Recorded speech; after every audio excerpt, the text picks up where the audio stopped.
साहब, जो शख्स सितारा परस्त है, जो कि एक स्टार की वर्शिप कर रहा है, तो वो स्टार की वर्शिप करते हुए अल्लाह पर ईमान कैसे रख सकता है?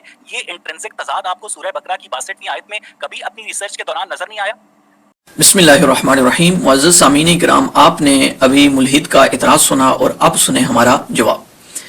इसने इतराज़ कुरान पाक की एक आयत पर किया और वो पहले आप आयत देख लें। अल्लाह ताला फरमाता है कि इन्नल्लज़ीना आमनू वल्लज़ीना हादू वन्नसारा वस्साबिईन मन आमन बिल्लाहि वल यौमिल आखिर व अमिल सालिहन फलहुम अज्रुहुम इंद रब्बिहिम वला खौफुन अलैहिम वला हुम यहज़नून। इस आयत मुबारका का मफ़हूम यह है कि अल्लाह ताला इरशाद फरमाता है कि यहूदी और नसरानी, इसी तरह सितारा परस्त जो लोग हैं, जब वो ईमान ले आएंगे तो अल्लाह के पास उनके लिए बड़ा सवाब होगा।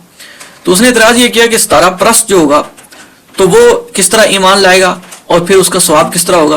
तो ये जहालाना सवाल है कि यानी वो ये साबित करना चाहता है कि ये आपस में तजाद है। तो हम साबित करेंगे मंतिक की रूह से कि तजाद बिल्कुल भी नहीं है।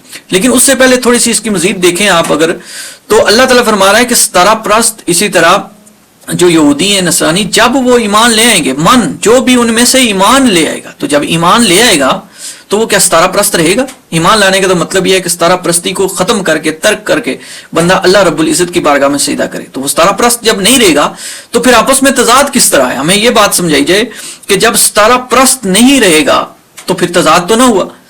तो निस्बत जो होती है दो कुलियों के दरमियान, वो चार तरह से होती है।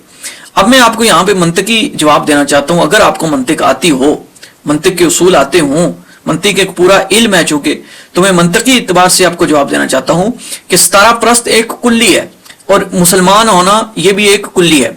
कि सितारा परस्त जब बोला जाता है तो बहुत से अफराद इसमें शामिल होते हैं, और जब मुसलमान बोला जाता है तब भी बहुत से अफराद मुराद लिए जाते हैं। तो यहाँ पे दो कुलियों के दरमियान जो चार निस्बतें इल्म मंतिक की रूह से पाई जाती हैं, उनमें से एक है निस्बत तबायुन, जो कि यहाँ पर पाई जाती है। और निस्बत तबायुन क्या होती है?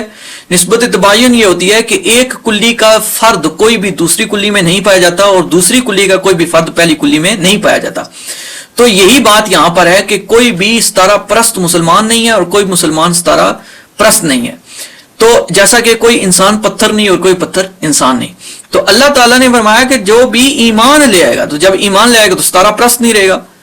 तो सवाल तब बनता कि अल्लाह ताला ये फरमाता कि सितारा परस्ती पर बरकरार रहते हुए, सितारा परस्ती पर बरकरार रहते हुए मैं उसको जो है वो उसको अजर सवाब दूंगा।